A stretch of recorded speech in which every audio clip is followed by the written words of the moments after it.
Hi, I'd like the time to talk about specific lowlives from the Peel Regional Police. They saw that I had family and intelligence and connections in Kurdistan, Iraq. So what they did is, they set themselves there, put themselves there, and infiltrated. But it was really low of them. Like they did it in a really low way. They just did it to make a name for themselves, get connections, become something they're not. Of course, they got anxious when I wanted to go to Kurdistan myself to go see my family. So what they did is they started harassing me and taunting me in the streets, doing all sorts of stuff, even in the airplane. But I could tell that there were nobody because if there was somebody, I probably wouldn't even make it there. So yeah, that's what they did. Specifically, I know who these lowlives are from specifically the Peel Regional Police in Mississauga. Um, it all comes from jealousy. They see that, I had uncles in intelligence, and they don't want anybody to even know that, the people that matter. Uh, and the thing is, even some of these other agencies, they it's like they don't think for themselves. It's like they'll easily be dragged into this whole thing, and they'll uh, they'll do the same thing that the corrupt police are doing. Um, the fact is that I had family in Saddam Hussein's intelligence back in the 80s. Even before that, my dad worked for Saddam Hussein's family. Um, but of course, this happened all when I moved when I was around 14. When I moved to the Mississauga region, uh, I caught the attention of some low-life cops, some bad cops.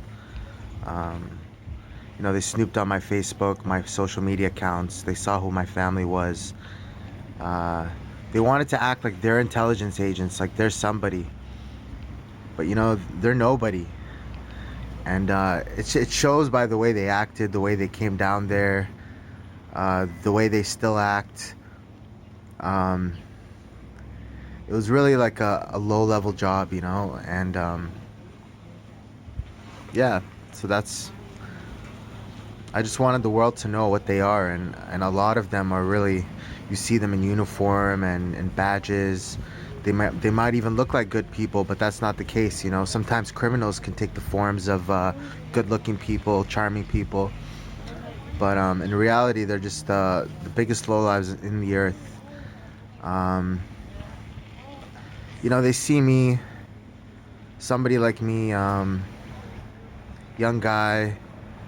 Uh, I have connections everywhere. Have connections in the intelligence services in different countries. They just want to stick their nose in that, and they want to become somebody they're not. And they just want to get promoted. They don't care. They don't care what they do to get promoted or what they do to make a name for themselves. But they'll commit any crime, and some of these people are wearing uniform, and they'll use other people. They'll do anything they can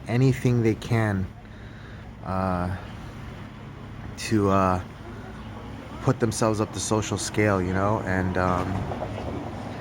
like I said, I could tell from their behavior in the beginning of it, they were nobody, they had no power, uh, they were just low-level cops.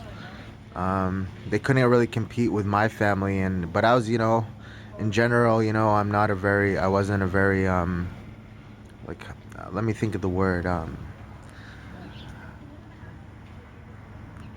was a laid back guy, so, um, if I wanted to, when they were down there, I would have got them in trouble because I would have gone to my uncle and I would have said, hey, arrest these guys right now, put them in jail.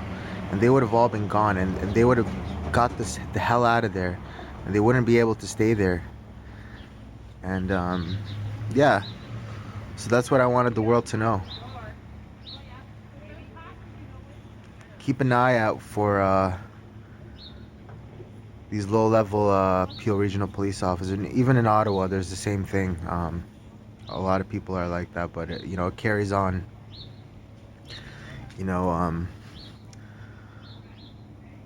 low-level loser police stay low-level loser police, and they also know other low-level loser police. Um, yeah, yeah, that's all.